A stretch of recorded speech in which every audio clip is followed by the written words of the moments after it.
ॐ भद्रं कर्णेभिः शृणुयाम देवाः भद्रं पश्येमाक्षभिर्यजत्राः स्थिरैरङ्गैः सुष्ठुवागुंसस्तनूभिः व्यशेम देवहितैर्यदायुः स्वस्ति न इन्द्रो वृद्धश्रवाः स्वस्ति नः पूषा विश्ववेदाः स्वस्ति नस्तार्क्ष्यो अरिष्टनेमिः स्वस्ति नो बृहस्पतिर्दधातु ॐ शान्ति शान्ति शान्तिः हरिः ॐ तत्सत्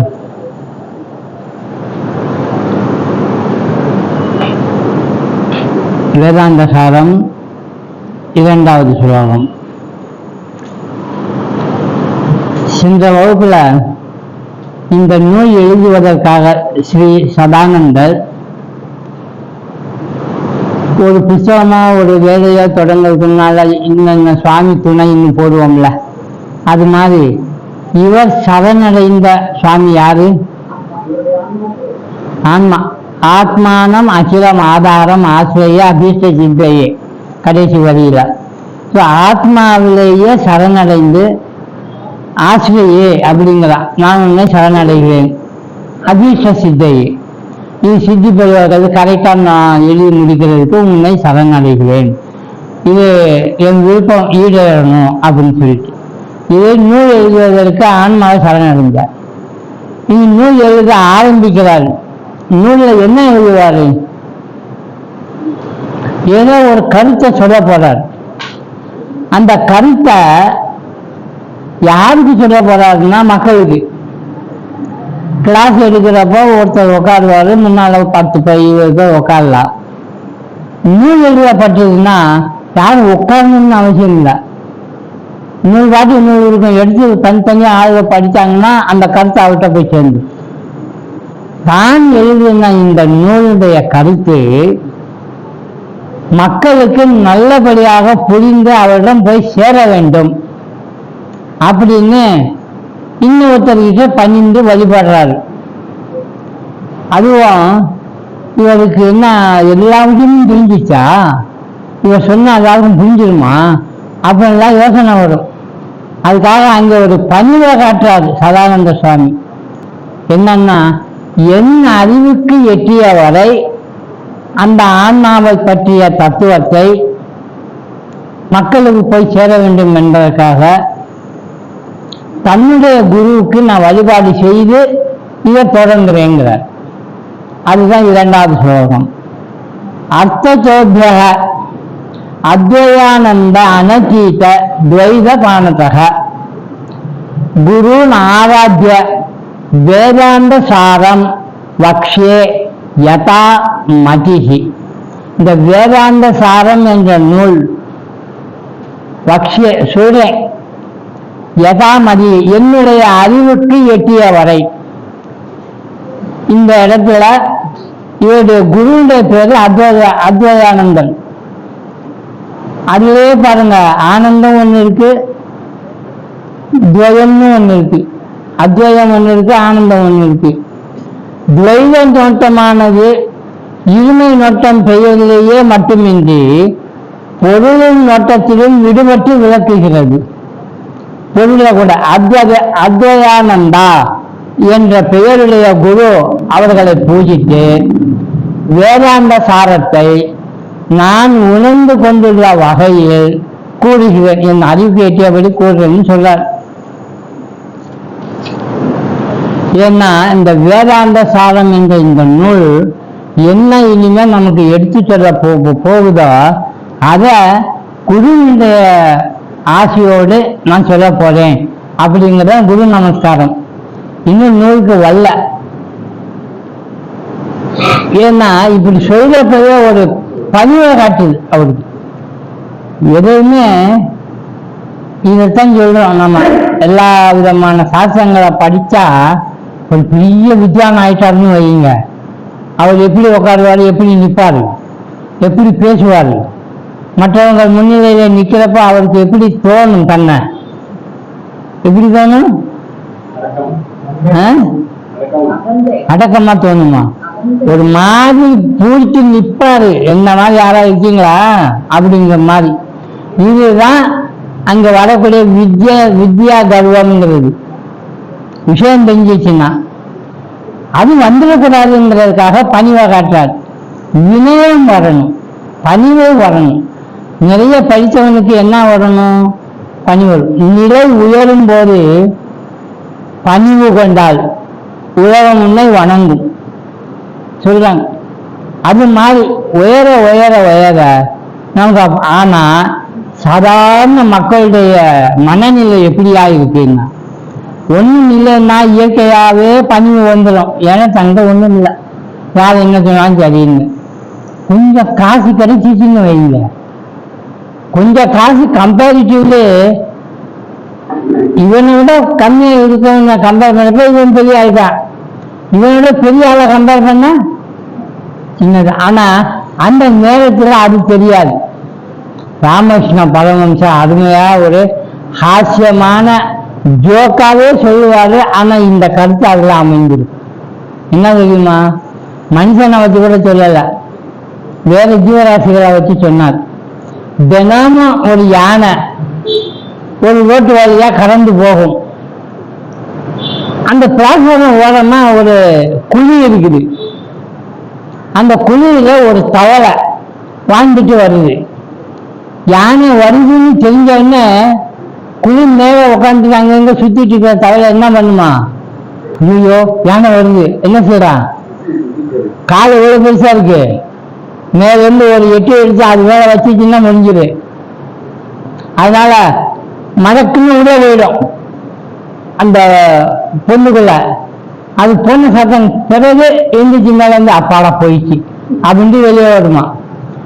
எவனோ ஒருத்தன் அந்த வழியா போறப்போ சில்லறை காசு ஒண்ணு பாக்கெட்ல போடுன்ட்டு ஒரு 1 ரூபா காயின் தவறி கீழே விழுந்துச்சு. எப்பவுமே பாருங்க, ஒரு காயின் வளர்ந்தாதான் இருக்கு. கீழே விழுந்தவொடனே தப்புன்னு உட்கார வேண்டியதானே. இந்த காயின் அப்படி உட்காராது. என்ன பண்ணும்? அங்கே இருக்காது, விழுந்து ஓடிடும். இது இங்கதான் விழுந்து இங்க இருக்காது, அது அங்க இருக்கும். ஏன்னா அது அப்படியே ஓடும். அந்த மாதிரி ஒரு 1 ரூபா பைசா என்ன ஆச்சு, ஒரு 1 ரூபா காயின் உருண்டு ஓடி ஓடி அந்த குழிக்குள்ள போயிடுச்சு. அந்த குழி யாருடையது? தவளையுடையது. குழிக்குள்ள போனோன்னு அந்த தவளை 1 ரூபா பணக்காரன் ஆயிட்டான். 1 ரூபா பணக்காரன். அவனுக்கு இப்போ எவ்வளவு இருக்கு? 1 ரூபா இல்ல, 1 ரூபா. கம்மியாகவும் சொல்லலாம், ரொம்பவும் சொல்லலாம். யானை வழக்கம் போல அந்த வழியா வருது. இது வெளியில வந்து எட்டி பார்த்துச்சு. யானை வர்ற போது உள்ள போயிட்டே இருந்து இல்லை, போக வேண்டியது தானே. யானை இதுல வர்றப்ப அப்படியே எட்டி பார்த்துட்டே இருந்து தன்னை கடந்து இப்படி போனதும் வேகமா பின்னால போய் தன்னுடைய பின் காலால அந்த யானையை உரைக்குது. என்ன என்கிட்ட இருந்து வாங்க அப்படின்னு. அப்போ ராமகிருஷ்ணன் சொல்றாரு, முதல்ல விட போய் ஒழிந்த அந்த தவளை இப்ப எதுக்கு பின்னாலே போய் யானையை உரைக்குது பின்காலால? இப்ப என்ன நினைக்கிறான்? எனக்கு 1 ரூபா எடுத்துக்கிது, நான் பெரிய ஆள் அப்படின்னு நினைக்கிறான். காமினி காஞ்சனம், இந்த காஞ்சனத்துல போனவனையே இப்படி ஆகுது. இது பைசா, இது பணக்கார பொருள். இதை விட ரொம்ப பயங்கரமானது ஒண்ணு. அது என்னன்னா கல்வி, அறிவு. அறிவாளியில சிறந்தவன் எப்பவுமே பண்பு இருக்க பழகும். அப்படி இல்லைன்னா அந்த காலத்துல பாருங்க, புலவர்கள் எல்லாம் பெருசு பெருசா படிச்சுட்டாங்கன்னா ஒரு நாட்டுல இருந்து இன்னொரு நாட்டுக்கு போய் வழியை இழுப்பாங்க. என்ன? யாரை இழுக்கிறது? உங்க அரண்மனையில உங்க அரச சபையில என்ன மாதிரி படிச்சவங்க போட்டிக்கு வரக்கூடியவங்க யாராவது இருக்காங்களா, தயாரா அப்படின்னு கேட்பார். திருவிழாவில் இப்படிதான் ஒருத்தர் கேட்டாரு. யார் அந்த புலவர்? பாகவதர், அதே பெரிய பாகவதர். அவர் பாடணும்னா 1 நாள் போராதுன்னு பாடுவார். அப்படி இந்த கர்வம் வந்துட்டாலே மனிதனுக்கு வித்யா போயிடுச்சுன்னு அர்த்தம். அதாவது வித்யா வினய சம்பத்து அப்படின்னு பேர் வச்சாங்க. அதை மனசுல வச்சுட்டு ஸ்ரீ சதானந்தர் இந்த வேதாந்த சாரத்தை சொல்றாரு. கொஞ்சம் கூட அந்த வித்யா கர்வம் இல்லாம என் அறிவுக்கு எட்டிய வரை நான் சொல்றேன் குருவுடைய கிருபையால அப்படின்னு ஆரம்பிச்சுட்டார். இப்ப 3வது ஸ்லோகத்துல சொல்றார் வேதாந்த சாரம். வேதாந்தம்னா என்ன? சாரம்னா நமக்கு தெரியும் என்னது, அது தாற்பயம் சுருக்கமா சொல்றது. ஆனா வேதாந்தம் என்னன்னு தெரியணும் இல்லையோ, அதனால அவர் சொல்றாரு ஸ்லோகங்களையும் படிக்கணும் நீங்க. அதான் புக்கு கையில இருக்கு. வேதாந்தோ நாம உபனிஷத் பிரமாணம் தத் உபகாரிணி சாரீரக சூத்திராதீனி. முதல் அறிவு நமக்கு தர்றாரு. வேதாந்தத்தை படிக்கிறப்போ வேதாந்தம்னு என்னன்னு தெரிஞ்சுக்கணும்ப்பா. என்ன வேதாந்த நாம? வேதாந்தம் என்றால் உபனிஷத் பிரமாணம் தது உபகாரிணி சாரீரக சூத்திராதானி. வேதாந்தம் என்பது இந்த வேதாந்தத்துக்கு பிராக்கெட்டில் போட்ட ஆத்மா உயர்வு என்பதற்கு பிரமாணமாக விளங்கும் உபனிஷதம் மற்றும் அதற்கு உறுதுணையாக உள்ள சாரீரக சூத்திரம் போன்ற நூல்கள். வேதாந்தம்னா ஆன்மாவை பற்றி, ஆன்மா இருக்கு அப்படின்னு நிலைநாட்டக்கூடிய நூல்கள் எது எது அப்படின்னா, ஒண்ணு பிரமாணம். பிரமாணம்னா என்னது? இதான் நம்ம தெரிந்து கொள்ள வேண்டிய முதல் வார்த்தை. எவிடன்ஸ்ன்னு சொல்றதை விட அந்த கருவிக்கு இன்னொரு பேர் சொல்லலாம் தமிழ்ல. இங்கிலீஷ்ல சொல்றதா இருந்தாங்கன்னா சொல்லுவாங்க, இங்கிலீஷ்ல என்ன சொல்லுவாங்கன்னு வேதாந்த சபை இங்கிலீஷ்ல படிக்கிறப்போ டெஸ்டிமோனி. டெஸ்டிமோனின்னா அளக்கக்கூடிய அளவுகோல். பிரமாணம்னா ஆக நூல்களை வேதாந்தம் என்றால் அதுக்கு ஒரு பிரமாணம் ஆன்மா இருக்குங்கிறதுக்கு யார் யார் எந்தெந்த சொன்னா பிரமாணம் 6 நிறைய பிரமாணம் இருக்கு. அதுல சாஸ்திரங்கள்ல 6 பிரமாணம் மட்டும் பரவாயில்ல அப்படின்னு எடுத்திருக்கா. அது உங்களுக்கு தெரிஞ்சிருக்கலாம்னு நினைக்கிறேன். 6 பிரமாணம் என்னென்ன? பிரத்யக்ஷ பிரமாணம், அனுமான பிரமாணம், ஆகம பிரமாணம். இந்த வருஷம் இப்ப வரும், அது இப்ப படிச்சிடலாம். சொல்ல வேதங்களின் இறுதி பகுதி என்பது வேதாந்தம். வேதம் நிறைய விஷயம் சொல்லிட்டே போவோம். கீழே விழுந்துச்சா, இன்னும் இந்த செடி எடுத்து இந்த கசைக்கு பிழிஞ்சு இதுல வச்சா அவன் குணமாயிருந்தான். இது சொன்னது எது? வேதம்தான். அடிக்கடி ஆரோக்கியம் கெடுதா, நீ கொஞ்சம் ஜாஸ்தி காலம் வாழ்றதுக்கு ஒரு விஷயம் சொல்றேன் அப்படின்னு எதையாவது ஒரு மருந்தை சாய்ச்சி இது சாப்பிட்டா நீ கொஞ்சம் காலம் ஜாஸ்தி வாழ்வேம்மா. அதுவும் எது? வேதம். அது என்ன வேதம்? இது என்ன வேதம்? ஆயுளை பத்தி சொல்லிச்சுன்னா ஆயுர்வேதம். வைத்தியத்தை பத்தி சொல்லுது மருத்துவ வேதம். வீட்டில் இருக்கக்கூடிய பொருளை வச்சு கொண்டு சில வேலைகளையும் சொல்லும். கோள்களை பத்தி சொல்லிச்சுன்னா அஸ்ட்ராலஜி, ஜோதிடம் தான். இது எல்லாமே வேதம் தான். ஆனா இங்க என்ன சொல்றாங்க, இதெல்லாம் உலக வாழ்க்கையில நமக்கு தேவையான, வாழ்க்கையில தேவையான பொருட்கள். இது வாழ்வதற்கு ஆயுள் வேணும், வாழ்வதற்கு ஆரோக்கியம் வேணும், வாழ்வதற்கு பொருள் வேணும், வாழ்வதற்கு மதிப்பும் வேணும், கௌரவமும் வேணும். கௌரவம் இல்லாமல் நல்லா இருக்காது. இப்படியெல்லாம் வாழ்ந்தா புகழ் வரும். புகழ் வர்றதுக்கு தான தர்மமும் பண்ணணும். அதுக்கு தேவையான இதெல்லாம் உலக சம்பந்தமான, இதெல்லாம் வேதம் சொல்லுது. வேதா அந்தம் இதெல்லாம் சொல்லி கடைசியில் நம்ம எங்க கொண்டு போகுது? நீ எதுக்குப்பா வாழ்ந்த, நீ எதுக்கு என்ன பண்ணிட்டு வேலை செஞ்சுட்டு, எதுக்கு சம்பாத்தியம் வரும் அதை வச்சு என்ன பண்ண போறேன்? 4 பேருக்கு நல்லது பண்ணுவேன், அப்புறம் நானும் சாப்பிடுவேன், அப்புறம் என் மக்கள் சாப்பிடுவாங்க, அப்புறம் என்ன ஆகும் உனக்கு? அப்புறம் ரிட்டையர்ட் ஆகிடுவேன், சும்மா உட்காந்துருவேன். சும்மா உட்காந்து என்ன பண்ணுவேன்? அவ்வளோதான், நான் உழைச்சி முடிச்சாச்சு, காலம் போச்சு. அவ்வளோ என்ன ஆக என்ன சொல்ல முடியும் உங்களால்? என்ன கேட்க வராருன்னா, நீ வாழ்ந்ததைய எங்க போயிட்டு இருந்தேன்னு கேட்குற. ரயில்வே ஸ்டேஷன்ல போய் நின்று வர்ற ட்ரெயின் எல்லாம் பார்த்தா இந்த பக்கம் ட்ரெயின் போகும், இந்த பக்கமும் ஒரு ட்ரெயின் போகும். ஒருத்தன் ட்ரெயினுக்காக காத்துட்டு இருக்கான். அது எந்த ட்ரெயின்ல போகணும்? யாராவது சொல்ல முடியுமா? யார் சொல்லுவா? அவன் தான் சொல்ல முடியும். டிடிஆர் வந்து கேட்டால், நீ எங்க போகணும், எந்த ட்ரெயினுக்கு போகணும், அதாவது நீ எந்த ஊருக்கு போகணும்னு. அப்ப அவர் சொன்னார், நான் இந்த இடத்துல திருநெல்வேலிக்கு போறேன். 3ஆம் பிளாட்ஃபார்ம்ல போய் நில்லு, ட்ரெயின் வரும் அப்படின்னு. அப்ப டார்கெட் பண்ணிட்டார் திருநெல்வேலி அப்படின்னு. ஏறி உக்காந்தா அந்த ட்ரெயின் எங்க போகும்? அது மாதிரி இப்ப நாம பிளாட்ஃபார்ம்ல வந்து நிக்கிறோம். பிறந்தாச்சு அப்படின்னா ரயில்வே ஸ்டேஷன்ல பிளாட்ஃபார்ம்ல நிக்கிறோம்னு அர்த்தம். கேட்கிறாரு டிடிஆர் வந்து, நீ எங்க போகணும்? இந்த இடத்துல டிடிஆர்னா யாரு? இறைவனா?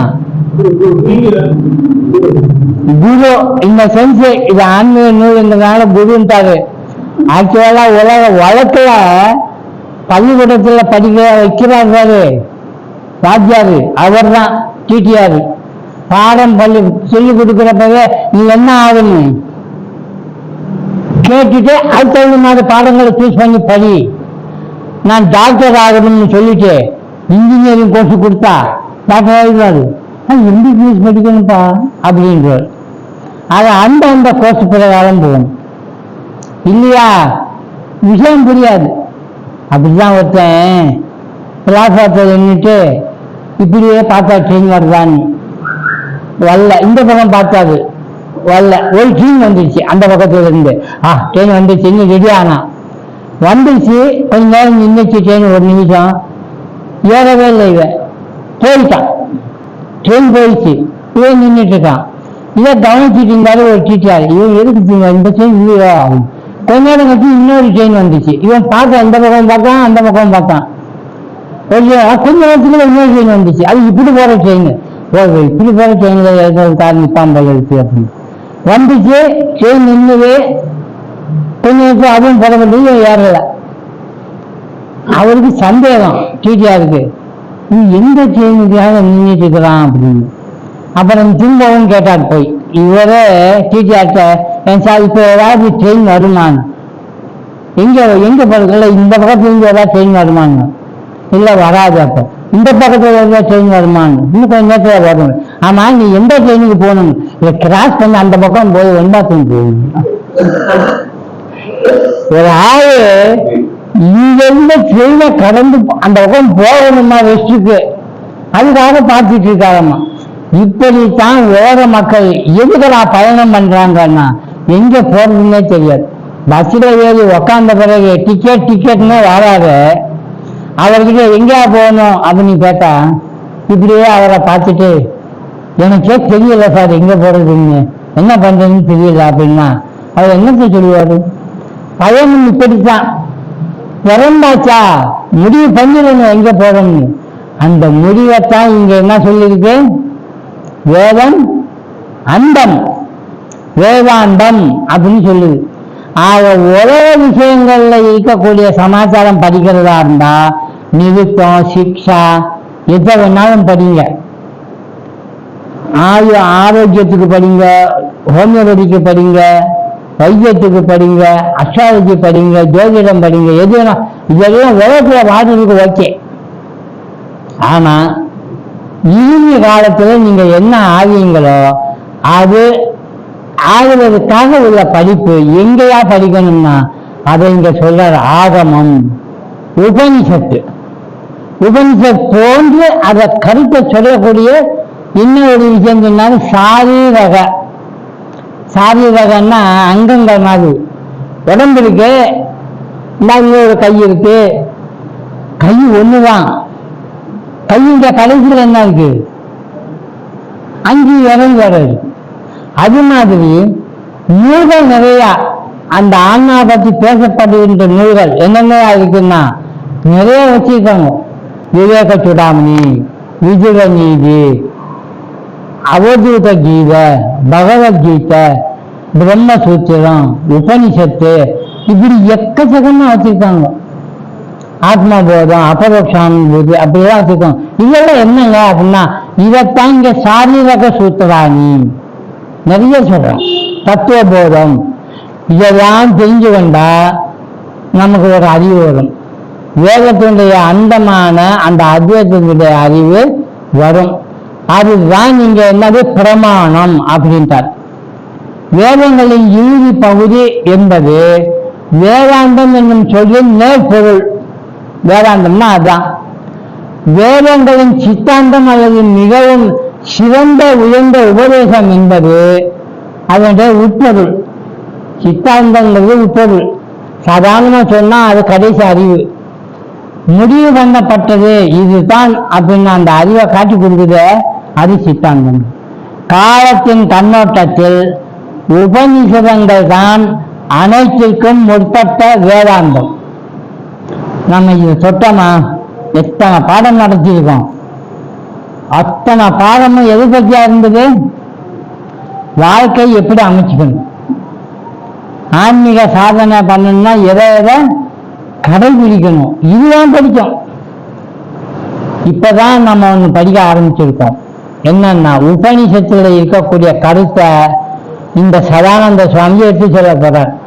அதனால நமக்கு அந்த கருத்தை படிக்கிறப்ப எப்படி இருக்கும்? எப்படி இருக்கும்? 1வது 2வது 3வது படிக்கிறப்பதான் ஜாலியா இருக்கும். ஏன் தெரியுமா? ஆ எழுது அப்படின்னா நீங்க கஷ்டப்பட்டு எழுத வேண்டியதில்லை. அங்க என்னவா இருக்கும்?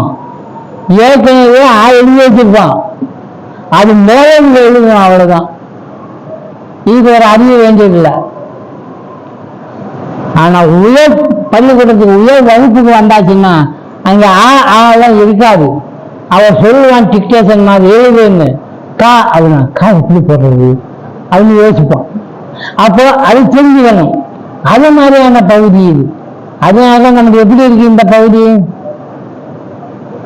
ஒரு வகுப்பு அட்டன் பண்ணவனையே கண்டுபிடிச்சுட்டாங்க, இந்த வகுப்பு ரொம்ப டஃப். அப்ப நான் எஸ்எல்எல்சி முடிச்சுட்டு காலேஜில் போய் உக்காண்டவன்னு அவர் பாட்டுக்கு ப்ரொஃபஸர் வந்து டமன் டமன் பாடம் நடத்த ஆரம்பித்தார். எனக்கு அப்ப இதே ஃபீலிங் இருந்தது. ஹைஸ்கூல்ல பரவாயில்ல மாதிரி இருந்தது, என்னடா இது இவ்வளோ டஃப்பா இருக்குது. என்ன அது என்னது? இப்ப வந்து உட்காந்துக்க இடம் இது. ஆமா, நமக்கு காலேஜ் வந்துருச்சு. ஆமா, இன்னும் காலேஜ் இருக்குது. ஏன்னா காலேஜ்ங்கிறது தான் பிரம்மச்சரியம், அடுத்த காலேஜ்ங்கிறது தான் கிரகஸ்தாசிரமம், அதுக்கு அடுத்த காலேஜ் முக்கால் வந்துருது. விஷயம் தெரிஞ்சுட்டு சாதனை பண்றதுக்கு பழகிற இடம். அடுத்து 4வது ஒரு காலேஜ் முழுமை அடைகிறது.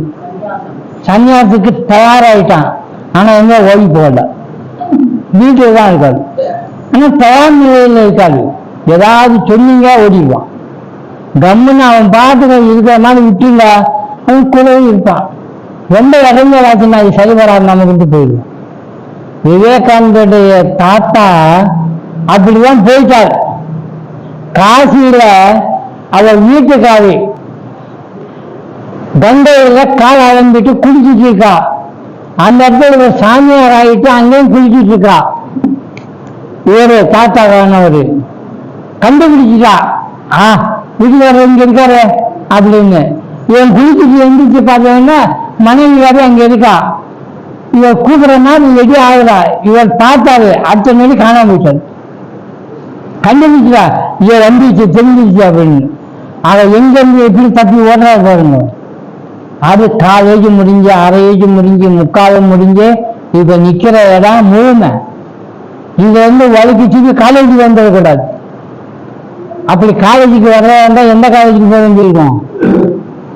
அதுதான் வச்சுருவாங்களே டியூட்டோரியல் காலேஜுக்கு. ஏன்னா அங்க செய்வாங்க இங்கதான் வரணும். அதுக்காக சட்டங்கள் நிறைய இருக்கு. படிச்சதே நம்ம படிக்கிறோம் பாருங்க, அப்படிதான் வரப்போகுது. ஆனா நமக்கு புதுமையா தெரியும். அதுதான் இங்க சொன்னார். இப்ப இந்த பிரமாணங்கள்ங்கிறது எத்தனை?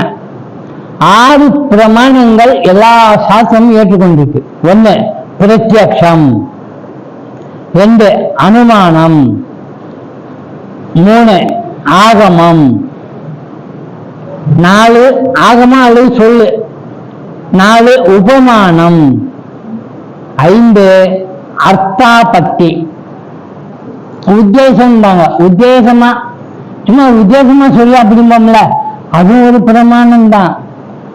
உபமானம்னா ஒப்பிட்டு காட்டுறது, எக்ஸாம்பிள் பண்ணி, அதுவும் பிரமாணம் தான். ஆகமம் என்னது? சொல்றார். சொல்லுக்கு இன்னொரு வார்த்தை இருக்குது சமஸ்கிருதத்துல, அது பெரும்பாலும் சாஸ்திரங்களை சொல்லப்படக்கூடிய வார்த்தை. என்னவா இருக்கும் சொல்லுங்க? சொல் என்ற வார்த்தைக்கு சாஸ்திரத்தின் மூலமா பிரமாணமா சொல்லப்படுறது. அது என்ன வார்த்தை?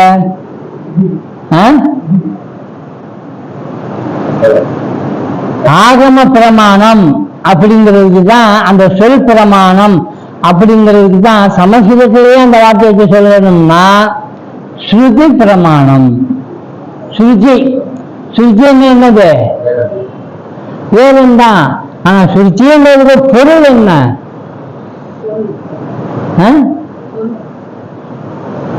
இந்த அடிக்கடி சாமிங்க ஏதாவது ஒரு நிகழ்ச்சி வைப்பாரு, அப்ப பஜனையோ ஏதோ பாட்டோ பாடுவாங்க. ஒரு பெட்டி இருக்கும், ஹார்மோனியமோ இல்லாட்டி வாயிலோ ஏதோ ஒண்ணு தொண்டைய கணச்சிக்குவாரு. அந்த அந்த குரலுக்கு ஏற்ற மாதிரி அவருக்கு பண்ணுவார். அப்போ அது என்ன பண்றாரு அப்படின்னா என்னங்க அர்த்தம்? சுருதி சேர்க்கிறாராம். அப்ப சுருதி என்ன பொருள்படுது? சொல்லு, பேசுறது, கேட்கணும்ல. இதுவும் அது ஒன்னா இருக்கான்னு ஒன்னா இருக்குது, கரெக்டா வந்துருச்சுன்னு சொல்றோம்ல. சுருத்தின்னா கேட்டல். சுருத்தி என்ற வார்த்தையில இருந்துதான் சிரவணம் அப்படின்னு வந்திருக்கு சான்ஸ்கிரிட்ல. ஆக காதால கேட்கப்பட்ட பொருள் தான், சொல்லப்பட்டு காதால கேட்டு வந்த ஒரு விஷயம் பிரமாணம்னா ஒண்ணும் இல்ல. இப்ப இந்த வெற்றி அகாடமியில ஞாயிற்றுக்கிழமை இந்த நேரத்துல இந்த கிளாஸ் நடக்குது அப்படின்னு ஏற்கனவே ஒருத்தர் வந்து இருந்து அனுபவிச்ச அந்த விஷயத்தை ஒருத்தட்ட சொல்றாரு. இவர் இப்படி போய் கேட்டிருக்காரு அப்படின்னு சொல்றாரு. அப்ப கேட்டாரு பாருங்க, அவர் இதை நம்புவாரா நம்ப மாட்டாரா? ஏன் நம்புவாருங்கிறீங்க? அவர் சொல்றாருன்னா அனுபவிச்சு சொன்னாரு. அதனால அந்த சொல்லுக்கு மரியாதை உண்டு. அந்த சொல்லு பக்காவா உண்மை. அப்ப வேதத்துல அந்தமா இருக்கக்கூடிய அந்த சொல் அண்ணாவை பற்றி பேசப்பட்டது பாருங்க, அது யார் சொன்னா? மகான்கள் அனுபவித்த பிறகு சொன்னது, அதான் சுருதி. அதனால எல்லா பிரமாணத்தை காட்டிடும். எந்த பிரமாணம் எடுத்துக்கொள்ளலாம்? சுய பிரமாணம் தான். அதான் இங்க சொல்றார், புலன்களுக்கு எட்டாதவனவாக உள்ள ஆத்மாவை குறித்து உணர்ந்து கொள்ளத்தக்க பிரமாணமானது ஆகமம் அல்லது வேதங்கள் மட்டுமே ஆகும். வேதங்கள் என்றால் இங்கு உபனிஷதங்கள் என்று உணர வேண்டும். ஏப்பா பிரத்யட்ச பிரமாணம் எடுத்துக்கொள்ளக்கூடாதா? பிரத்யட்சம் என்னது? இப்ப சொல்லணும். நேரடியா பார்க்கறது. நேரடியா பார்க்கறத காட்டிடும். யாரோ ஒருத்தர் சொன்னதை நம்பலாமா, நேரடியா பார்த்ததை நம்பலாமா? அப்படிங்கிறீங்க, அதுதான் தப்பு. ஆன்மீக விஷயத்துல நீங்க நேரடியா பார்த்ததுங்கிறது எதை வச்சு தெரியுமா? கண்களை வச்சு. நேரடியா நான் பார்த்தேன் அப்படின்னு கண்களை வச்சு பார்த்தது எல்லாம் உண்மையாகிறது. அப்படி உண்மை ஆயிருந்தா எதுக்குங்க அந்த கையெழுத்த பாம்புன்னு சொல்லிட்டு ஆமான்னு ஒத்துக்க மாட்டேங்கிறீங்க, அது இல்லைன்னு எங்க விடுங்க. அப்ப அது பொய். கண்ணு உண்மையை காட்டாது, புலன்கள் எந்த உண்மைக்கும் அப்பால் போகாது. அந்த புலன்கள் லிமிட்டட், எது காட்டுமோ அது மட்டும்தான் காட்டும். ஒரு தண்ணிக்குள்ள குச்சியை நீங்க விட்டீங்கன்னா பெண்டா காட்டுது, காட்டுமா காட்டாதா? பெண்ட் ஆயிடுச்சா? தண்ணிக்குள்ள விட்டா எடுத்து பார்க்க பெண்ட் ஆகல. அப்ப கண்ணு காட்டுது பெண்டுங்க, அப்ப யாரு கோளாறு? அப்ப ஏதோ ஒண்ணு கோளாறு இருக்கு. அதனால கண்ணால பார்த்ததெல்லாம் உண்மைன்னு நம்பாது, கண்ணில கண்டதெல்லாம் அப்படியே எடுத்துக்கொள்ளாத. பொய்யாவும் இருக்கலாம், உண்மையாகவும் இருக்கலாம், இது பிரமாணம் ஆகாது. ஆனால் இப்போதைக்கு அது எடுத்துக்கொண்டிருக்காங்க பிரத்யட்ச பிரமாணம். விஷயம் தெரியாது. கூட்டம், பயங்கர கூட்டம். ஒரு சாமி கோயிலுக்கு கும்பாபிஷேகம் நடக்குது, கொட்டு அடிக்கிறாங்க. முனீஸ்வரன் கோயில் ஆச்சுன்னா இன்னும் தெரிஞ்சது. அருவாகத்தை தூக்கிட்டு பட்டையெல்லாம் போட்டுட்டு ஒரு ஆளுக்கு சாமி வந்துச்சுன்னா முடிஞ்சது. அந்த ஏரியாவுக்கு எல்லாம் விலகி வரணும். எத்தனை பேருக்கு வரும்? எவனாலும் ஒருத்தனுக்கு தான் வருது. அம்மன் கோயிலாக இருந்தா அம்மங்களுக்கு வந்துடும், தாய்மார்களுக்கு கொட்டி அடிச்சா கையை விட்டு பாருங்க, அது எங்கேயாவது போய் டமானு விழுந்துடும். ஆனா கூட 4 பேர் வந்து பிடிச்சுக்கிறா, அது அப்படி சாயுது இப்படி சாயுது. நான் சில இடங்களை சொல்றேன், விடுமா சாமி தானே, நீ ஏன் பிடிக்கிற? அது எங்க போய் எப்படி ஆடுது பார்ப்போம், விடு. சாமி அங்க போய் இடிச்சுக்குவா, நான் சாமி போய் இடிச்சுக்குமா ஆகும். காரணம் என்னன்னா, இங்க புலன்கள் அல்ல, அந்த கரணம். அந்த கரணத்துக்கு அடிமையாகி மைண்டு ஒரு பக்கம் போய் ஒரு எதையுமே கண்டுக்காம இந்த மாதிரி நடக்கிறது. விவேகானந்தர் இதை பத்தி சொன்னாரு, இந்த மாதிரி உள்ள விஷயங்கள்ல நீங்க இடம் கொடுக்காதீங்க. இடம் கொடுத்தீங்கன்னா அதுக்கு என்ன பேரு? பலவீனம். உங்களை நீங்களே அடிமையாக்கிக் கொள்கிறீர்கள். எந்த இசைக்கும் மயங்காம ஸ்திரமா இருந்து பழகுங்க அப்படிங்கிற. கொட்டு அடிச்சா தானா கை என்னமோ பண்ணுது. இசையே தெரியாது, ஒரு பாட்டு பாடிக்கிறத அவன் கை தானா தாளம் போட்டுட்டு இருக்கும். அது எப்படி தப்பு தப்பாக போடும்? கரெக்டாக தான் போடும். அப்ப நம்மோட சேர்ந்து இருக்குது இசை. ஆனா அனுபவிங்க, கண்ணுக்கே தெரியாம தன்னை மறந்து போறீங்கல்ல, அதை இங்க செஞ்சிடக்கூடாது. அதுதான் இங்க சொல்ல வந்தார். ஒண்ணு இது பிரத்யட்சம். அனுமானம் இதுவும் ஒத்துக்கொள்ளலாம், அனுமானத்தை ஏற்றுக்கொள்ளலாம் பிரமாணமா. அப்படின்னா என்ன? அனுமானிக்கிறதுன்னா என்னது? எப்படி? ஏதாவது புகையிலே நெருப்பை பார்க்கல, புகைத்தான் பார்த்தீங்க, உங்களுக்கு ஒரு உண்மை புரியுது என்னன்னு? அது ஒரு நெருப்பு இருக்கு, அதனால நெருப்பு இருக்கா? நெருப்பை பார்க்கவே நானே, புகை மட்டும்தான் நான் பார்க்கிறேன் அப்படின்னா புகைன்னா என்ன அர்த்தம்? அதனாலதான் பழமொழி வச்சுட்டான், நெருப்பு இல்லாம புகையாது அப்படின்னு. நெருப்பு இல்லாம புகையிறது ஒன்னே ஒண்ணுதான், மக்களுடைய வதந்தி. அது நெருப்பு வேண்டியதில்லை, புகையும் அது மாதிரி. அதனால அந்த பிரமாணம் ஏற்றுக்கிறது. உன்னை காட்டி அனுமானிக்கிறது, ஊகிக்கிறது, இது ஒரு பிரமாணம். இதெல்லாம் எதுக்கு சொல்ல வராது அப்படின்னா, நீங்க படிக்கிற நூல்கள்ல ஏற்றுக்கொள்ளணுமா ஏற்றுக்கொள்ளக்கூடாதா அப்படின்னா இதை வச்சு ஏற்றுக்கொள்ளலாம், ஓகே அப்படின்னு சொல்லலாம். மூணாவது என்ன? ஆகமம். அதான் நாமளே சொல்லிட்டோமே, ஒண்ணுமில்லை சார், மனுஷனை விட்டுடுங்க. இப்ப டெய்லி ஒரு அக்கேஷனா நடக்கிற ஒரு சமாச்சாரம் சொல்லுங்க. ஒரு இடத்துல 2 நாய் இருக்கு. அந்த நாய் கட்டி போடப்பட்டு கட்டாம சும்மாதான் விட்டுருக்கு.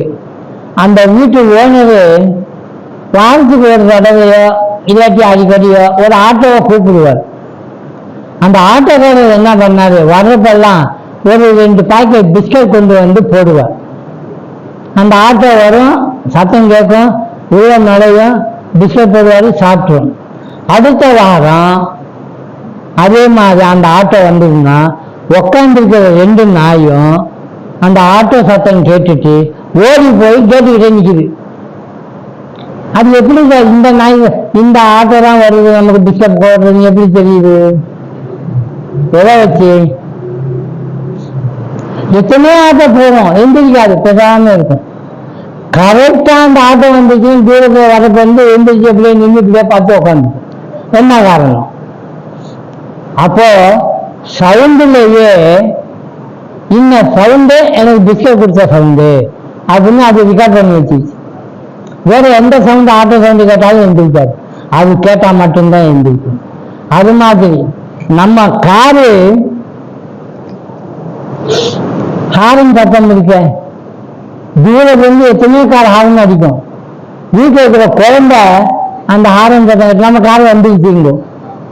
அது எப்படிங்க? இதுதான் கரெக்டா சொல்றாங்க. இதுதான் நம்ம அனுபவப்படுறது. அனுபவப்படுற அந்த சொல், அந்த இசை, அந்த அந்த சுழிச்சு நம்ம உண்மையை காட்டி தரும். இதுதான் அந்த பிரமாணம். உபமானம் உதாரணம் காட்டி உண்மையை எடுத்து சொல்றது. உபமானம் எத்தனையோ உபமானம் இருக்கு. ஒன்னு சொல்றதுக்கு இன்னும் நான் எடுத்து காட்டுறது. உதாரணம் என்னன்னு சொல்லலாம். திருக்குறள்ல நிறைய உபமானம் உள்ள குறளா இருக்கு. உபமானம் சொல்லுவோம்ல, உருவகம், உபமானம், நிறை அணிகள்பாங்க இருக்கு. இந்த அணிகள் கொண்டு கூட்டு பொருள் கோயிலும் ஒண்ணு. இது எல்லாமே இந்த உபமானத்துல சேரும். உதாரணமா ஒண்ணு, மயில் இறகு எவ்வளவு லைட்டா இருக்கா? ஒரு வண்டியில எவ்வளவு ஏற்றலாம்? மாட்டு வண்டியில அது ஒரு லேசாதானமா இருக்குது. அது ஏற்கனவே நிறையா அப்படிதான் சொல்றாரு. நீ பாரு, மயில் இறகுதானே லேசா இருக்கு அப்படின்னு சொல்லி நீ நிறைய ஏற்றினேன்னா அச்சு இருக்குல்ல அந்த கம்பி, அது முறிஞ்சிருந்தான்னு. இது ஓமானம் காட்டுறாரு. ஓமானம் இது என்ன ஓமானம்னா, எடுத்துக்காட்டு ஓமை அணி, விஷயம் சொல்லவே வரும். அது மாதிரி என்ன லேசா இருக்குன்னு மயில் எடுக்கின்றதே ஏற்றினேன்னா அச்சாணி முடிஞ்சிருந்தா. இதை சொல்லிட்டு நிறுத்தினா அதுதான் என்ன சொல்ல வர? என்ன சொல்ல வர்றாரு?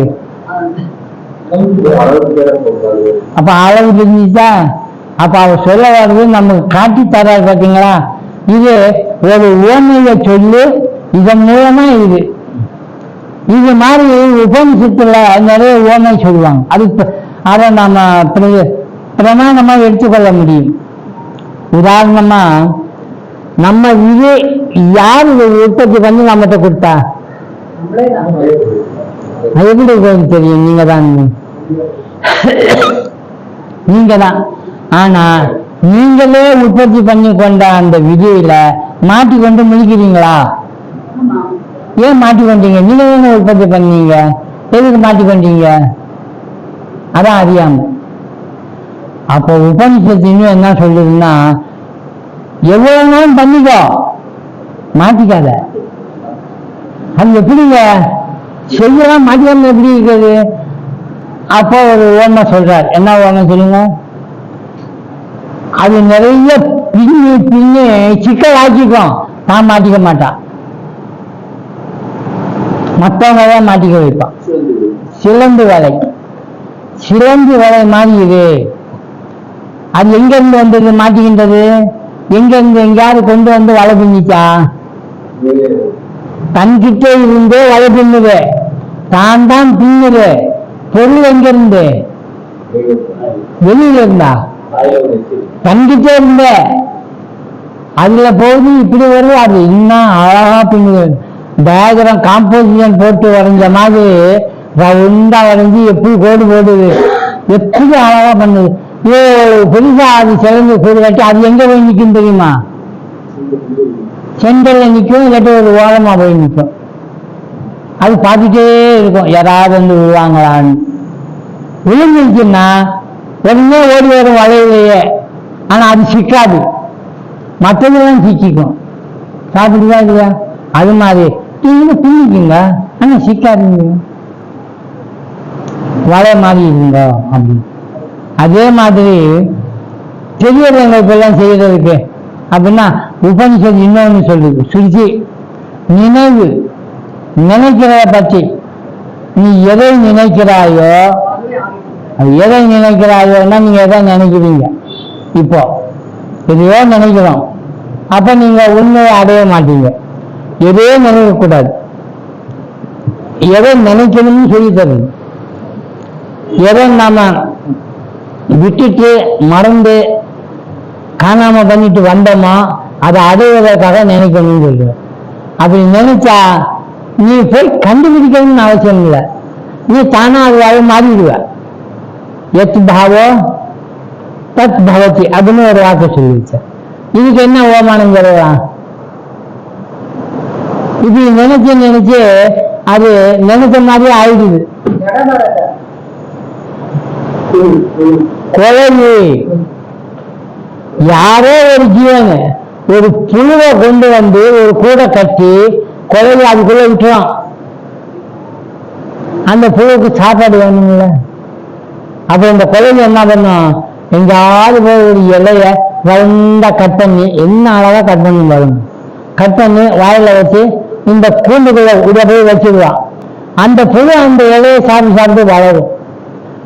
சும்மா அப்படியே சாப்பாடு கொடுத்துட்டு வராது, அது தாய் பாசம் எல்லாம் கிடையாது. அம்மாவா இருந்தா பால் கொடுக்குறப்போ முதுக தட்டி அதை தட்டி தாலாட்டு பாடி எல்லாம் கொடுக்கும். இந்த கொலையை அப்படி பண்ணாது, சாப்பாடை குடிச்சிட்டு கொட்டுவோம், தந்த ஊசியால அந்த புழுவை கொட்டும். அது ஐயோ அம்மான்னு வலிக்கும், கொட்டு முடிச்சுட்டு சாப்பாடு கொடுக்கும். அது சாப்பிடும், வலி தாங்க முடியாம. அப்ப அதை நினைக்கும், ஐயா அவன் வந்தா கொட்டுவானே அப்படின்னு நினைக்குமா. திரும்ப வெளியே போகும், சில நேரம் கழிச்சு மீண்டு வரும், ஒரு இலையை எடுத்துட்டு வச்ச திரும்ப கொட்டும். அப்ப அந்த புழுவுக்கு என்ன நினைப்பு வரும், கொஞ்ச நேரம் கழிச்சு கொஞ்ச நேரம் கழிச்சு அது வந்து என்ன கொட்டுது அப்படின்னு அந்த குழந்தையே நினைச்சிட்டு இருக்கும். இலையை சாப்பிட்டு சாப்பிட்டு சாப்பிட்டு அது வளர்ந்துச்சுன்னு வைங்க, அது குழந்தையா மாதிரி அது வெளியே ஓடி தன்னை மாதிரி ஒரு குழந்தையை உருவாக்குறதுக்கு என்ன பால் கொடுத்து போகாது. இப்படி அதோட உற்பத்தி அது பண்ணுது. அது எப்படியா பூச்சி எப்படியா குழந்தையா மாறிச்சு. அப்படிதான் நீங்க நினைச்சீங்கன்னா, சப்போஸ் குறைந்தவே நினைச்சு ஆஞ்சநேயரவே நினைச்சு நீங்க உபாசனை பண்ணீங்கன்னா என்ன ஆவீங்க,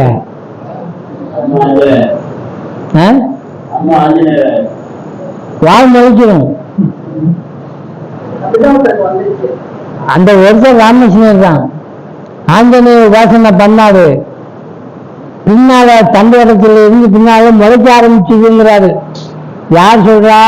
ராணி ராசமினி.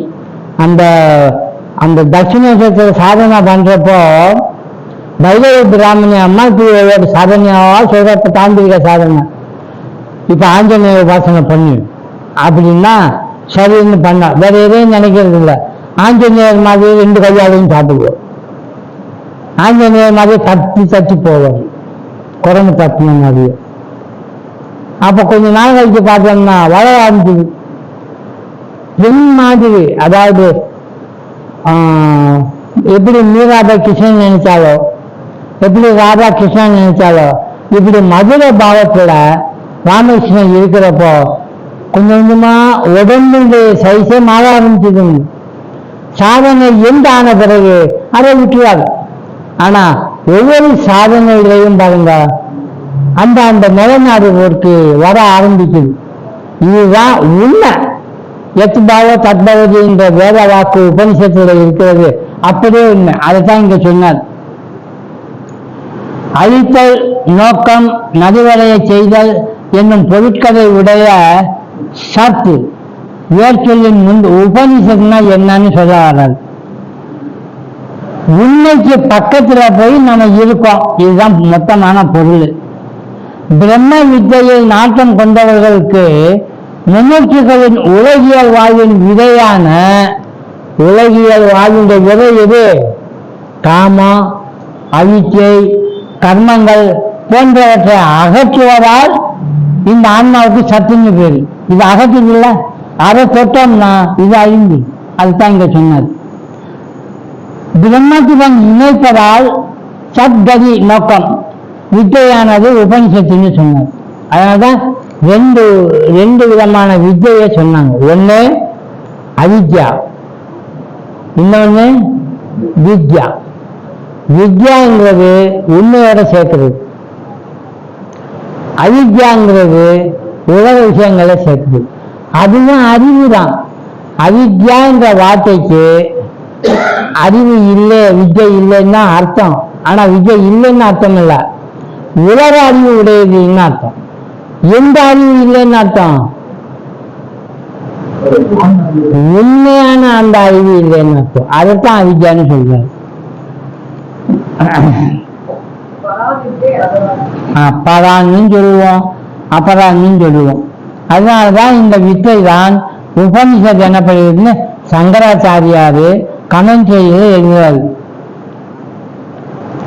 ஆக இந்த சாரீரகம் சூத்திராணி அப்படிங்கிறது என்னன்னா, வேதத்தின் அர்த்தத்துக்கு பொருத்தமானதா உள்ள எந்த நூலா இருந்தாலும் சரி, உறுதி செய்யும் அத்தனைக்குமே என்னன்னு பேரு?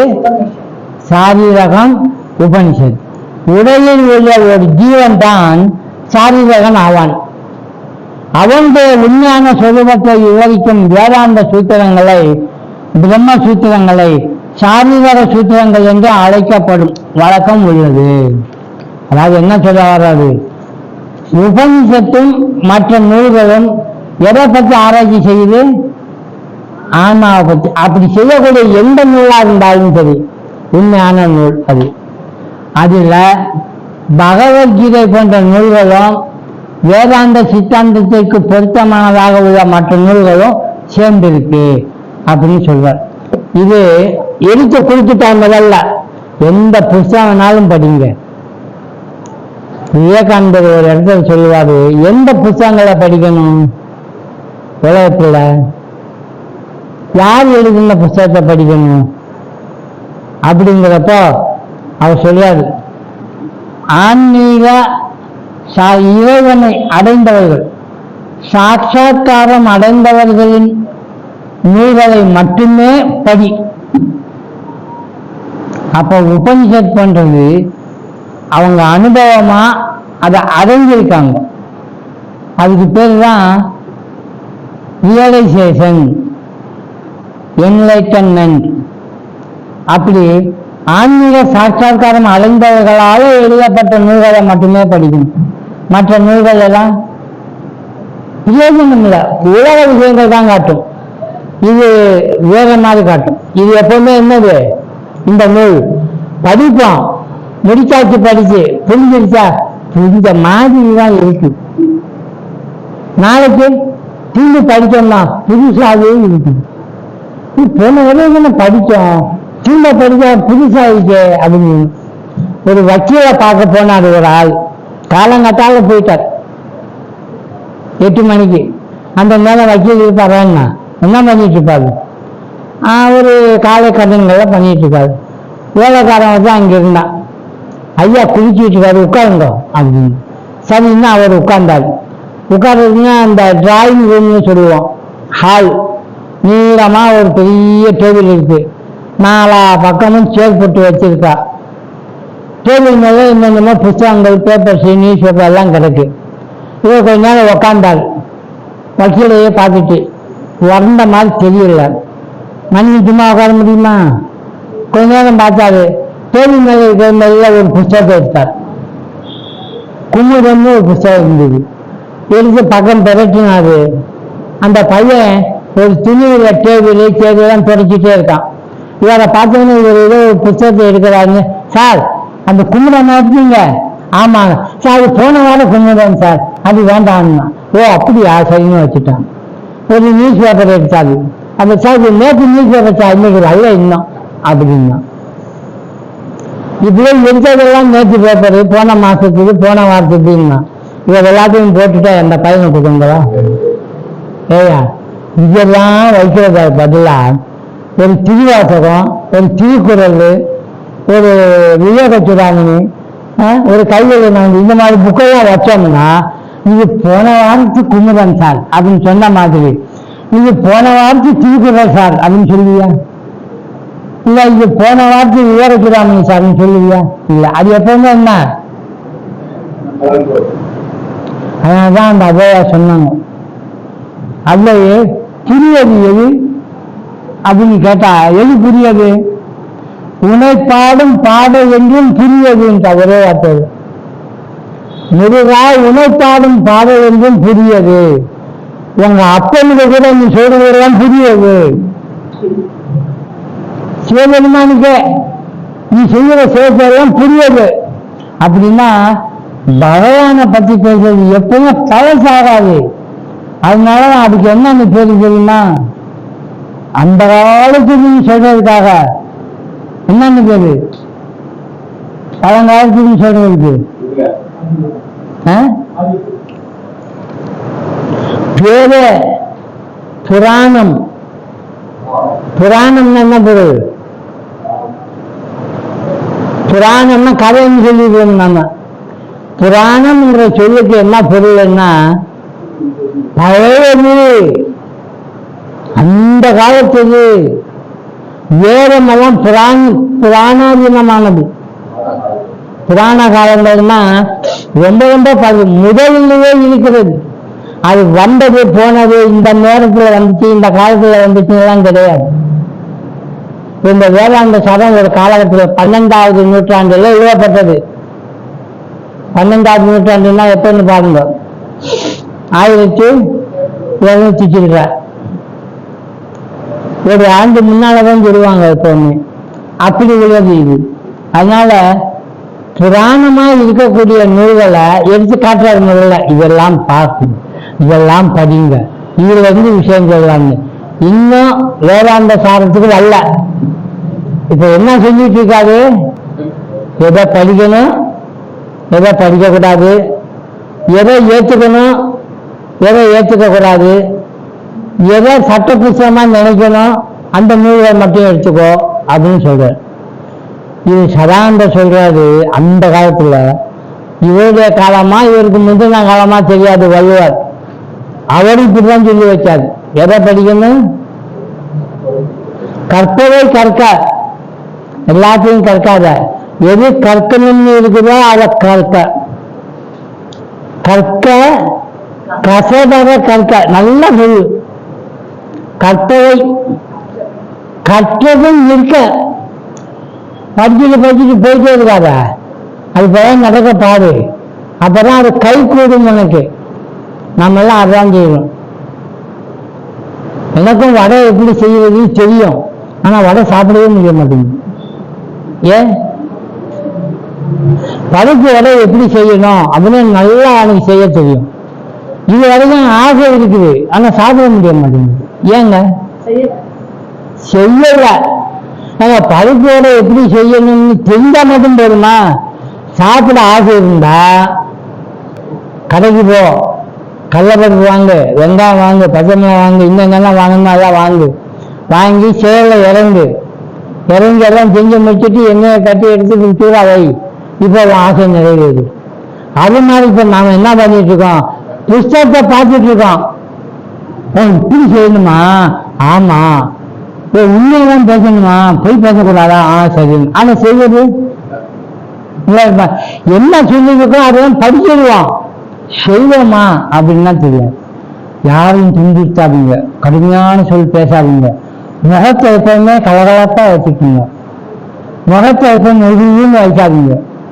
என்னன்னா நான் ஆன்மீகம் பழகுறேன், நான் பக்தன், எப்ப பார்த்தாலும் முன்னுங்க ஜாஸ்தி பேசாது.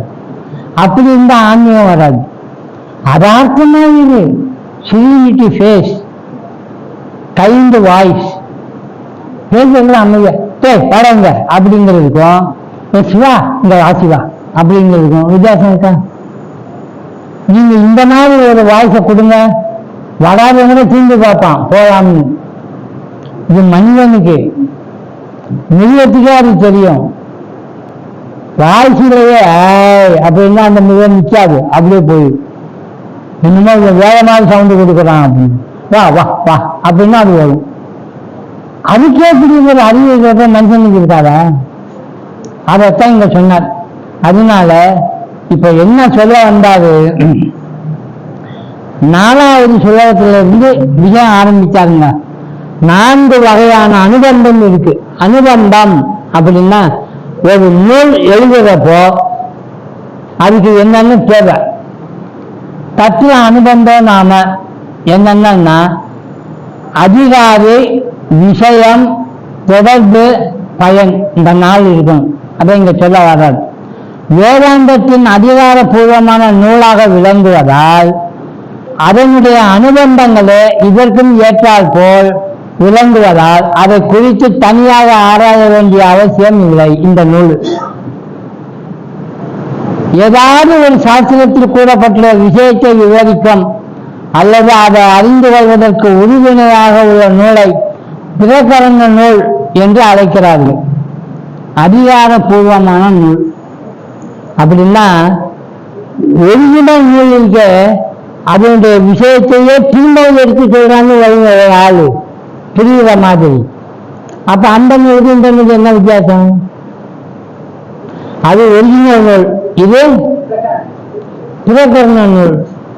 இப்ப ராமாயணம், எத்தனை ராமாயணம் இருக்குங்க? ஒரே ராமாயணமா? சொல்லுங்க, எத்தனை ராமாயணம் இருக்கு? வால்மீகி ராமாயணம், கம்ப ராமாயணம், துளசி ராமாயணம், அவ்வளவுதானா? பேர் எழுத்தச்சனா? ராமாயணத்துக்கு பிறகு எழுத்தச்சன்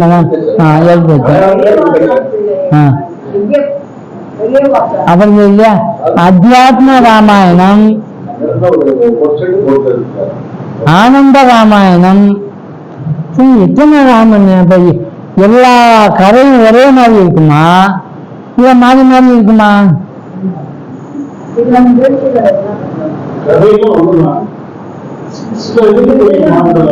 அந்த என்ன சிலை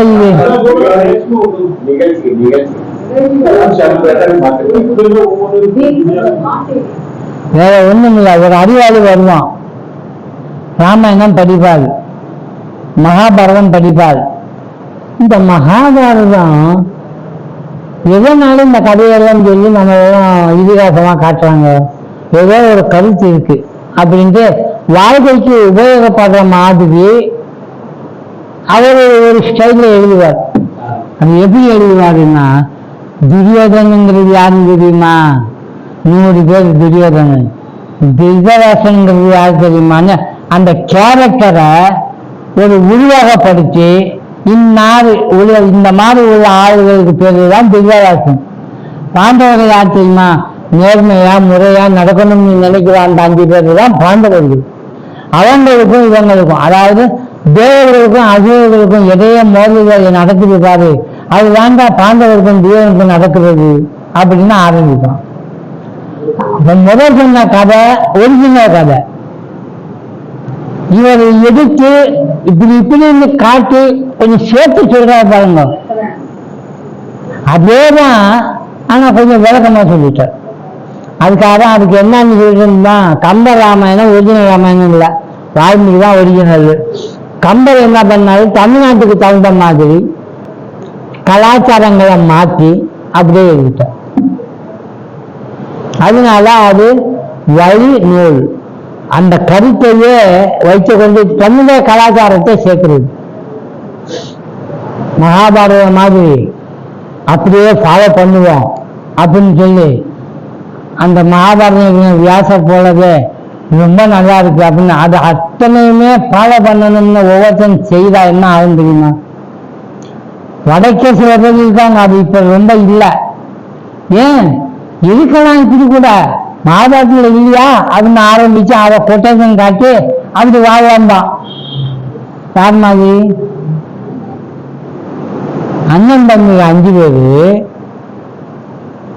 திரைவேலி மாதிரி ஒருத்தவங்கள நம்ம 5 பேருமே வாழ்வோம்னு ஆரம்பிச்சா கலாச்சாரம் எப்படி இருக்கும்? ஆனா அதை ஏற்றுக்கொண்டிருக்கோம். மகாபாரதத்துல அவங்களுடைய பத்தினி தன்மையையும் அவங்களுடைய பராக்கிரமத்தையும் ஏற்றுக்கொண்டு பாராட்டுறோம். திரௌபதி அம்மாவுக்கு கோயிலே கட்டியிருக்கோம் தமிழ்நாட்டுக்குள்ள, இல்லையா? கோயில் இருக்கு. அப்போ யாரும் அதை மறுக்கலையே. மறுக்காத ஒரு செய்கைய மகாபாரதத்தை ஒரு கொட்டேஷனா காட்டி பிரத்யேகமா உண்மையிலே ஒருத்தன் யாராவது நடக்கிறதுக்குன்னு ஆரம்பிச்சா ஒத்துக்குமா? அது இருக்குதானே இதிகாசத்துல. அது மாதிரி செய்யவே வேணாங்கிறீங்க, அதையும் ஒத்துக்காது. ஏன்னா மறுமணமே அகென்ஸ்டா இருந்தது, அந்த காலத்துல இருந்தது. இப்ப அகென்ஸ்டா இருந்தது, இப்ப சேர்ந்துச்சு. அது மாதிரி ஆகும். அதனாலதான் ஒவ்வொரு நூலுமே எதை விட்டு விலகாம இருக்கணும்னா சென்ட்ரல் பாயிண்டா இருக்கக்கூடிய ஆன்மாவை விவரிக்கின்ற நூலா இருந்ததுன்னா ஏற்றுக்கொண்டார். இதுதான் கருத்து. அதனாலதான் இங்க சொன்னார், எதை பிரமாணமா வச்சுக்கொள்ளணும். பிறக்கிற நூல் உபநிஷத்துக்கு விரோதம் இல்லாமல் இருந்தால் அதெல்லாம் நீ வச்சு. அதனாலதான் சதானந்தது, தத்துவ போதம்ங்கிறது, சங்கராச்சாரியோட விவேக சூடாமணி, ஆத்மபோதம், அபரோக்ஷானுபூதி, மனிஷா பஞ்சகம், பஞ்சதசி, இது அத்தனையுமே பிரம்மசூத்திரம், பகவத்கீதை, இந்த சுருச்சி, உபனிஷத்து, இதுக்கு வேறுபாடே இருக்காது. கரெக்டா அது பிரகாரம் தான் சொல்லும், மாற்றி சொல்லாது. அதனால அதெல்லாம் ஏற்றுக்கொள்ளப்பட்டது. அதை சொன்னார். இப்ப 5வது நான் அடுத்த வாரம் பார்க்க போறோம். 5வது என்னன்னா 4 விதமான விஷயம் நமக்கு இருக்கணும். 1 இதை சொல்லிட்டு அடுத்த வாரம் இதே சொல்லுவோம். அனுபந்தம் என்றால் அதிகாரி. தத்துவ அனுபந்தம் நாம அதிகாரி, விஷய, சம்பந்த, பிரயோஜனானி. 5வது ஸ்லோகம். அனுபந்தம் என்றால் என்ன? வேதாந்த சாஸ்திரத்துல அனுபந்தம் என்றால் அதிகாரி, விஷயம், தொடர்பு, பயன். அதிகாரி குவாலிஃபைடு ஸ்டூடெண்ட்.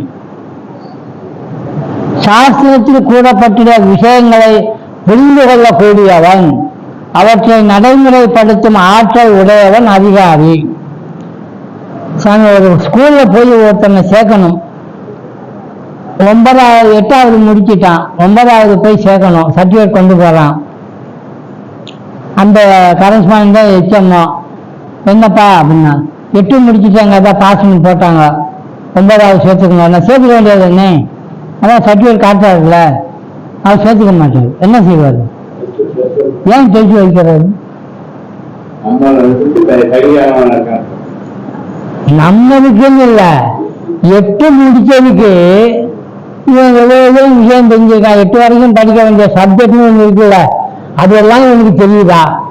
தெரியாதாங்க 9வது சப்ஜெக்டை தொட முடியும். அதுக்காக தான் டெஸ்ட் வைக்கிறது. சரின்னு கேட்டா இங்க ஆரம்பிச்சு ஒரு சிலேட்டோ பேனாவோ ஒரு நோட்டை கொடுத்தா எழுதுப்பா அப்படின்னு சொன்னா, இங்க ஆரம்பிச்சு இப்படி போறான்னு வை, நேரம் எழுதாம என்ன அர்த்தம்?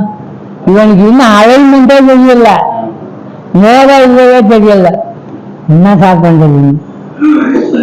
ஒருத்தர் ஃப்ரெண்ட் ஆகிட்டாரு ஸ்கூல்ல. என்கிட்ட வந்து சேர்ந்த குருகுல மாணவனுக்கு 8வது முடிச்சு 9வது சேர்க்கிறேன். இங்கிலீஷ் வார்த்தை படிக்க தெரியல, எழுத்து கூட்டி. தமிழே எழுத்த கூட்டி தான் படிக்கிறான். கேட்டா 1, 2, 3, 4 பாஸோ ஃபெயிலோ அதெல்லாம் தெரியாது, தூக்கி போட்டாங்களாம். அந்த சார் சொன்னாரு, சாமிஜி ஏதோ கொஞ்சமா தெரிஞ்சா நான் அட்ஜஸ்ட் பண்ணலாம், அது ஒண்ணுமே தெரியல, தமிழையே எழுத்த கூட்டி படிக்க வைக்க முடியாது. கோட்டை மாரியம்மன் இருக்கு, படிக்கிறான்னா கொட்டை மாரியம்மன்ற என்ன சுவாமி இது அப்படின்னு. அப்ப நான் என்ன சொல்லி சமாளிக்கிறது? சார் நீங்களும் திறமைசாலிகள் சார், பள்ளிக்கூடத்துல நல்லா படிச்சவங்களே சேர்த்து பாஸ் ஆகிறதுல என்ன இருக்கு? தெரியாதவங்களையும் சேர்த்து படிக்க வச்சு பாஸ் ஆக்கி நீங்க டிகிரி வாங்கினா தானே சார் நீங்க திறமைசாலின்னு தெரியுங்கண்ணா. நீங்க நல்லா தான் பேசி நீங்க பாக்குறேன் அப்படின்னு சேர்த்துங்க. யாருன்னு புரியுதா? கிருஷ்ணமூர்த்தி தான், வித்யா பத்திரிக்காரர். எனக்காக 4 பசங்களை சேர்த்தேன். அதனால அவ பட்ட கஷ்டம் என்னன்னா, அந்த சென்ற மாவட்டம் இந்த எஸ்எஸ்எல்சியில மார்க் வரும் பாருங்க, அது குறைஞ்சி போச்சு. ஏன்னா வரல அந்த மாதிரி. ஆனா நல்ல மனுஷன். அது என்ன சொல்ல வர்றாருன்னா, எது எது நம்ம தெரிஞ்சு வந்தோமோ அதை நடைமுறைப்படுத்துறதுக்கு திறமைசாலியா இருக்கணும். அவனுக்கு தான் அறிவாளின்னு பேரு. இப்ப நம்ம படிக்கிறோம், படிக்கிறது உங்களுக்கு புரிஞ்சிச்சு, நடைமுறைப்படுத்த உங்களுக்கு தந்திரமும் திறமையும் இருக்கா, ஆற்றல் இருக்கான்னு கேட்கிறார். இருந்தா நீங்க அறிவாளி. இந்த நூல் நீங்க கடைபிடிக்கிறதுக்கு சரியான ஆள். சாஸ்திரத்தின் தாற்பரிய பொருளே விஷயம். இந்த நூல் எதை பற்றி சொல்லுது அப்படின்னா, தத்துவம் அசி, நீதான் அது அப்படிங்கிற மைய கருத்தை தான் இந்த நூல் விளக்கம். அதுதான் விஷயம். இப்ப நம்ம இந்த புத்தகத்தை படிக்கிறப்போ தத்துவமசிய மையமா வச்சுதான் சுத்துவோம். தத்துவமசின்னா என்ன பொருள்? நீதான் அது. நீ என்னன்னு புரிஞ்சுக்கணும், தத்துவம்னா என்னன்னு புரிஞ்சுக்கணும், அசின்னா என்னன்னு புரிஞ்சுக்கணும். இது சாஸ்திர அத்தியனத்தின் மூலம் அதனுடைய தத்துவங்களை நடைமுறைப்படுத்துவதால் ஏற்படும் பயனே பிரயோஜனம். நடைமுறைப்படுத்தினீங்கன்னு வைங்க, ஒரு பயன் வரும். அதான் நமக்கு பிரயோஜனமே. என்னது நடைமுறை அப்படின்னு கேட்டா, அவர் சொல்றார், அபரிக்கிரகம் அப்படின்னு ஒண்ணு இருக்கு, அஹிம்சை அப்படின்னு ஒண்ணு இருக்கு, திதிக்ஷா அப்படின்னு ஒண்ணு இருக்கு. இதை கடைபிடிச்சு அப் டு டேட்ல கொண்டு வந்து எக்ஸ்ட்ரீமா போய் அதை கடைபிடிச்சிட்டோம்னு வைங்க, உங்களுக்கு ஒரு பிரயோஜனம் வரும். என்ன தெரியுமா? உதாரணமா, அபரிக்கிரகம் அப்படிங்கிறது உங்கள்கிட்ட இருக்கோ இல்லையோ, தேவை இல்லைன்னா யார்கிட்ட வந்து எதையும் வாங்காதீங்க. இது ஒரு சாதனை. ஏற்கனவே பிளேனா இருக்கு, ஒருத்தன் பிரியமா கொடுப்பாரு, உங்களுக்காகவே இதை கொடுக்குறது வாங்கிக்கோங்க அப்படின்னு. நீங்க வாங்குவீங்களா? பிரியமா கொடுக்குறது வாங்கிக்கலாம். அதான் தப்பு பண்ணிட்டீங்க. உங்கள்கிட்ட இருக்கு, அப்படி ஏகப்பட்ட பேர் பிரியமா கொடுத்துட்டே இருந்தா உங்க வீட்டுல ஒரு பேனா கடை ஆயிடும். கஷ்டம். தேவையில்லை, எதுக்கு வாங்கணும்? வாங்கி இன்னும் கொடுக்கணும், அந்த வேலையா இருக்கு நமக்கு. நீங்க கொடு. அபரிக்கிரகம்னா அது, அதாவது பொருள் ஏழாமை. பொருளை அனாவசியமா வாங்கக்கூடாது. இதை விட இன்னொன்னு, பொருள் அக்கமுலேட் பண்ணக்கூடாது. பொருளை இல்லாமல் இருக்க பழகணுமே ஒழிய பொருள் சேர்த்துட்டே போகக்கூடாது. இப்படி செய்வீங்கன்னா அல்டிமேட் கடைசியில இத பயன் என்ன தரும் தெரியுமா? நீங்க யாரு தெரியுமா? இப்போ இந்த அபரிக்கிரகம் நீங்க சாதனை பண்ணினீங்கன்னா, இளங்கோவா இருக்கிறவரு இந்த பிறவியில இளங்கோ, அவர் செத்த நேரம் உக்காந்து தியானம் பண்ணா அவருடைய சம்ஸ்காரங்களுக்குள்ள போய் போன ஜென்மத்துல நான் என்னவா இருந்தேன் அவங்க கண்டுபிடிக்கிறதுக்கு இது ரொம்ப சீக்கிரம் உதவி செய்யும். அப்படியே 10 ஜென்மங்களுக்கு முன்னால் நான் என்னவா இருந்தேன் அப்படின்னு அங்கேயும் போக முடியும். இன்னும் சொல்ல போனா உங்களுடைய எண்ணங்களே போய் கண்டுபிடிக்கிறதையும் விட்டுடுங்க, பக்கத்துல இருக்கிறவருடைய எண்ணங்களுக்குள்ள கூட அப்படிங்க போய் நுழைஞ்சு, இவன் போன வரவே இப்படி இருந்தவன் இப்ப இப்படி ஆக போறவன் எல்லாமே உங்களால கண்டுபிடிக்க முடியும். அந்த அளவுக்கு மனசு தூய்மையாயிடும். எந்த ஒரு காரணத்தினால அபரிக்கிரகம். பரிக்கிரகம்னா பெறுவது, பரிக்கிரகம்னா பெறாமல் இருப்பது. பாருங்க, சின்ன விஷயம்தான். தேவையில்லாத வாங்கி வாங்கி வாங்கி அக்கமுலேட் பண்றதை விட பொருள் இல்லாம வாழ்றது, நம்ம கிட்ட எக்ஸ்ட்ரா இருந்தா நம்ம கழிக்க பார்க்கறது கொடுத்து அப்படின்னு கொடுக்கறது, இப்படி எல்லாம் வாழ்ந்தோம்னா சம்ஸ்காரங்கள்ல இருக்கக்கூடிய விஷயங்களை படிக்கிறதுக்கு ஒரு பயன் வருது. இது எதுல சொல்லப்பட்டிருக்கு? ராஜயோகம் வகுப்பு நம்ம எடுத்தோம்னா பதஞ்சலி யோக சூத்திரம், அதுல வரும் விபூதி யோகம் அப்படின்னு ஒரு சாப்டர் வரும். அதுவே சொல்லப்படும், இன்னும் சாதனைகளை நீ வெற்றி அடைந்தால் இப்படி ஆகும். அகிம்சையில சத்தியம் பேசுவதில்லை வெற்றி அடைந்தால் என்ன ஆகும்? ஒவ்வொன்றுக்கும் ஒவ்வொன்று சொல்றது. அதான் இங்க நடக்கிறது. சாஸ்திரத்திற்கும் விஷயத்திற்கும் சாஸ்திரத்திற்கும் பிரயோஜனத்திற்கும் உள்ள தொடர்பு சம்பந்தம். நீங்க படிக்கிற நூலுக்கும் அந்த தத்துவ விஷயத்துக்கும் பிரயோஜனத்துக்கும் சம்பந்தம் தான் நம்மகிட்ட இருக்கக்கூடியது. இப்ப நமக்கு யார் சம்பந்தமா இருக்காங்கன்னா மற்றவங்கல்ல, சப்ஜெக்ட் ஃப்ரூட், அது ரெண்டுக்கும் இடையில நாம, அதான் நம்முடைய இது. அப்போ இப்படித்தான் இருக்கும், இதுக்கு பேரு அனுபந்தம். இப்போ அடுத்த வாரம் அனுபந்தத்துல 4 சொல்லியிருக்காரா? என்னென்ன 4? அதிகாரி, விஷயம், பயன், பிரயோஜனம், 4. அதுல அடுத்த வாரத்துல அதிகாரி எப்படி இருக்கணும், அதிகாரின்னா என்ன, அவர் எந்த மாதிரி இருக்கணும்னு சொல்ல போறாரு. அதிகாரியின் லட்சணம் அப்படின்னு அதை அடுத்த வாரம் பார்ப்போம். சிவந்திரம்